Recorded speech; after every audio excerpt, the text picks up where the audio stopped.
Лигалар арасында падыша аталган АПЛ тууралуу видео чыгарууга да убакыт келди. Анткени көптөгөн сенсациялуу окуяларда күйөрмандага тартуулап жаткан лигадагы ушул. Анда акырындык менен топ 6 команда боюнча дагы жана ошондой эле кимдер канчалык пайыз чемпиондукка жакын экени тууралуу кыскача видео сиздерге сунушталат. Алгач топ 6-орунда турган Манчестер Сити 2024-жыл аябай көп жоготууга учураган жалгыз гигант команда. Албетте, оюнчуларды же машыктыруучуну кетирген жок. Болгону командалык аудиторияны, аураны, биримдикти, үй бүлөлүк бекемдикти жоготту. Ооба, чачырап кетти. Албетте, ортодо бир жолу Ливерпуль чемпион болду. Болбосо 6 жолу АПЛды катар менен чемпион болуу мүмкүн эмес ишти аткарган дагы ушул команда. Чемпиондор лигасында падыша болмуш Реалды оюндан чыгарып, чемпион болгон команда дагы ушул. Жок жерден данегип мыкты бир мөмөлүү дарак болуп жетилген дагы ушул Манчестер Сити. Бирок акыркы 2-3 ай бул команда үчүн аябай көп упай жоготууга алып келди.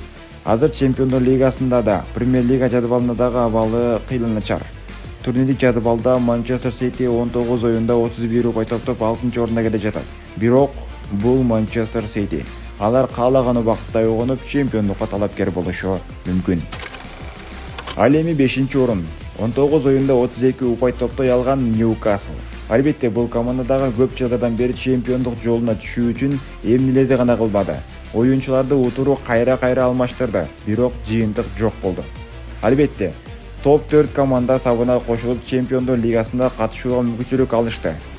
Чемпион болуу буларга азыр кыйын. Мисалы өткөн жылы дагы Ньюкасл керемет сезон тартуулап келди, бирок жыйынтыгында сезондо 7-орун менен аякташты. Кыскасы, бул командада бир позиция толук бышып жетилбей жаткан чагы. Ошондой эле 4-орунда бүгүнкү күндө былтыркыдан караганда бул жолу кыйла терилеп лига оюндарына кайтып келген. Келгенде дагы баардык жакты көк музга айландырган Палмердин Челси клубу. Азыркы учурда Челси 19 оюнда 35 упай топтой алды. 2024-жылдын акыркы декабрындагы оюндарында упай жоготкону чемпиондукка болгон жолду аз да болсо тороп койду. Ошого карабай Челси аягына чейин күрөш алып барышы керек. Анткени эми гана 19 тур тагыраагы жарым сезон аяктады. Дагы алда 19 тур бар. 2-орунда келе жаткан Арсеналга ишениш кыйыныраак. Жыл сайын жакшы эле чемпиондук үчүн тирешип келе жатат, бирок аягында тайып кетчү эле. Андыктан Челсиде дагы чемпион болуу үчүн 60% мүмкүнчүлүк бар экендигин эске салуу керек. АПЛдын 3-орунда турган бул жылы жалпылай сенсация жаратып баарын таң калтырган Ноттингем Форестер 19 оюнда 37 упай топтой алды. Чынындыгында эле Ноттингем бул жылы башкалардан башкача, өзгөчөлөрдөн өзгөчө клуб болуп, оюндарын мыкты таризде тартуулап, күйөрмандардын ыраазычылыгын ала алды. Бирок бул да болсо азыркы учурда туруктуу клуб болбогондуктан ар кандай жыйынтыктарды чыгарышы мүмкүн.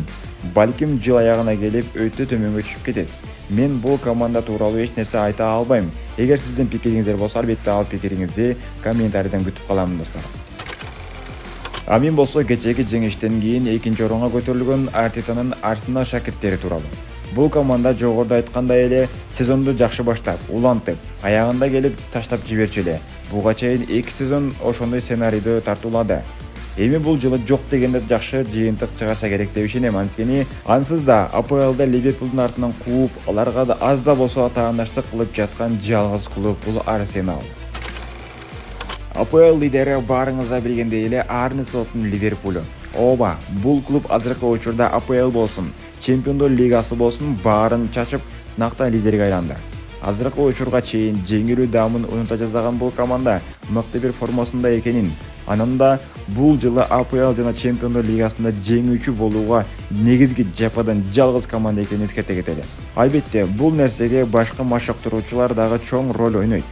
Арне Слот Голландия чемпионатынан келип Ливерпулду башкарууда мыкты бир ийгиликтерге жетише алды.